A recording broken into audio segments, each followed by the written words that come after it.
तो आदाब, नमस्कार, जय हिंद, वंदे मातरम। रात के 8:30 बज चुके हैं और कहानी के साथ जो कहानी का सिलसिला है उसी क्रम में आज फिर एक नई कहानी के साथ हाजिर हुआ हूँ। कल मैंने कोई इंट्रो वगैरह नहीं दिया था और ये चीज़ आप लोगों को शायद पसंद आई थी, क्योंकि किसी ने कल मुझे टोका नहीं, किसी ने कल कुछ कहा नहीं। तो मेरा भी प्रयास है कि ज़्यादा समय, ज़्यादा डाटा आप लोग का ना खराब करूँ, सीधे सीधे कहानी की बात करूँ, सीधे सीधे मुद्दे की बात करूँ। तो अब सीधा आज की कहानी पे आते हैं।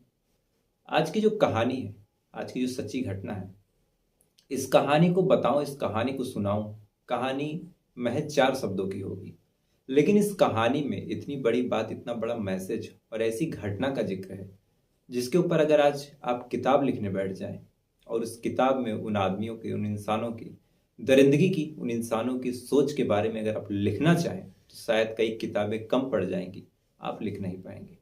तो अब सीधा चलते हैं आज की इस कहानी के बारे में आपको बताऊं। तो इस कहानी की शुरुआत होती है, इस सच्ची घटना की शुरुआत होती है एक बिहार में एक जिला लगता है कैमूर, और वहीं का एक थाना क्षेत्र है, महिला थाना। उस महिला थाना जिसका नाम भभुआ महिला थाना था, उस थाने में एक एफआईआर, एक कंप्लेन दर्ज होती है। और इस कंप्लेन को जब दर्ज किया जा रहा था, इस कंप्लेन को जब वो महिला अधिकारी कंप्लेन को लिख रही थी, तो महिला अधिकारी भी कंप्लेन लिखते समय इस कदर सदमे में जाती है कि एक बार फिर से पीड़िता के साथ फिर से क्वेश्चन करते हुए कहती है कि आप जो बोल रही हो बेटा, जो आप लिखवा रही हो, क्या ये बात सच में हुई थी या फिर आपके दिमाग का वहम है। क्योंकि जिस घटना का जिक्र वो लड़की कर रही थी वो अपने आप में इतनी ज़्यादा हैरान करने वाली, इतनी ज़्यादा चौंकाने वाली थी कि शायद आगे आप जब सुनेंगे तो आपको भी यकीन, आपको भी भरोसा नहीं होगा।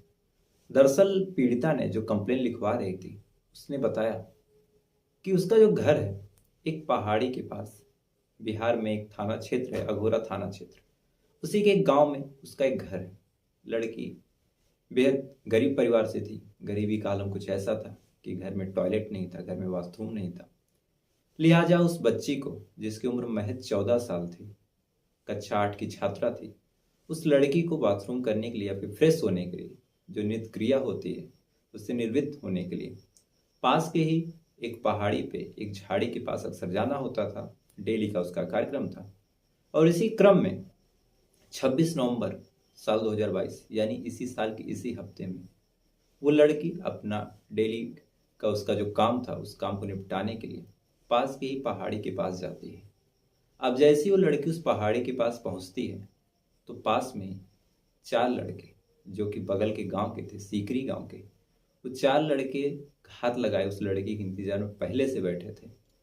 लड़की बेचारी इस बात से अनजान थी, लड़के कुछ जान नहीं पाती, चुपचाप से वहां जाती है।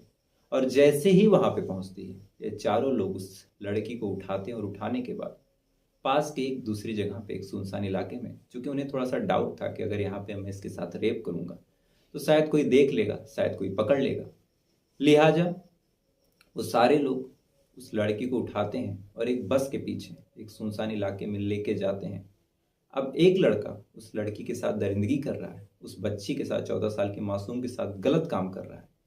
बाकी 3 लोग खड़े होके इस बात पे नजर गड़ाए हुए हैं कि कोई आ ना जाए, कोई हमें पकड़ न ले। लेकिन सबसे हैरान करने वाली बात थी कि इस लड़की को जब वो चारों लोग लेके जा रहे थे तो वहीं का एक हेडमास्टर, सुरेंद्र कुमार भास्कर, लगभग 55 साल, उस इंसान ने, उस हेडमास्टर ने इन सबको ले जाते हुए देखा था। हेडमास्टर बचाने के लिए इन चारों के पीछे जाता है, कुछ दूर तक पीछा करता है, झाड़ियों में, खेतों में नजर रखता है कि इसके कहाँ लेके जा रहे हैं। और काफी देर पीछा करने के बाद हेडमास्टर भी फाइनली उस जगह पे पहुंच जाता है जहां उस लड़की के साथ गलत काम हो रहा था। एक लड़का रेप कर रहा था, 3 लड़के नजर रखे हुए थे। और जैसे ही उन तीनों की निगाह इस हेडमास्टर पे पड़ती है, हेडमास्टर भी लगभग करीब आ चुका था, जैसे ही निगाह पड़ती है वो तीनों उस रेप करने वाले लड़के से कहते हैं कि जल्दी भागो, मास्टर साहब आ चुके हैं। अच्छा, अब सबसे हैरान और सबसे चौंकाने वाली बात कि जो चारों लड़के थे, इनकी उम्र 18 से कम थी, यानी ये भी नाबालिग थे और इस कच्ची उम्र में ही रेप जैसे घिनौने काम को अंजाम दे रहे थे। इसके बाद ये चारों वहां से उठ के भागने लगते हैं। लड़की बेचारी खुश हो जाती है कि चलो ठीक है, हेडमास्टर साहब आ गए, हमें बचा लेंगे। लेकिन इसके बाद जो कुछ हुआ वो अपने आप में इतना सदमा लगने वाली बात है कि आगे जब आपको बताऊंगा तो कहीं ना कहीं आप भी हैरान हो जाएंगे।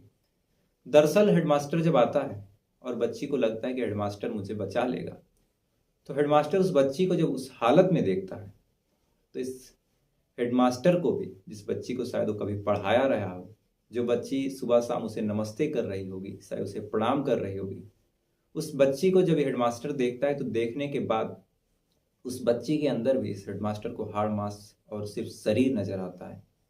लिहाजा उन चारों लोगों को भगा के हेडमास्टर खुद उस बच्ची के साथ रेप करता है, और तब तक करता है जब उस बच्ची की हालत एकदम खराब नहीं हो गई, उस बच्ची की पूरा बदन, पूरी शरीर खून से लथपथ हो गया, लहूलुहान हो गया।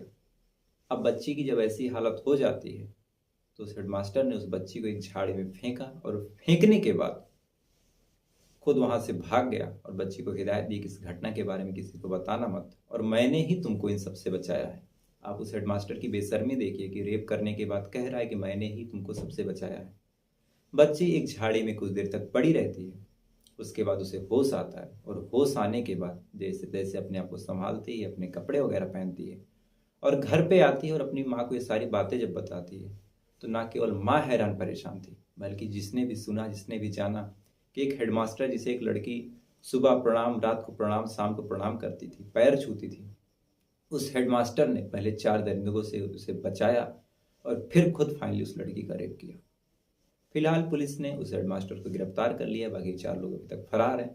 और सबसे चौंकाने वाली बात ये लगी मुझे कि इस खबर को, इस घटना को ना किसी मीडिया ने दिखाया, ना किसी न्यूज चैनल ने दिखाया।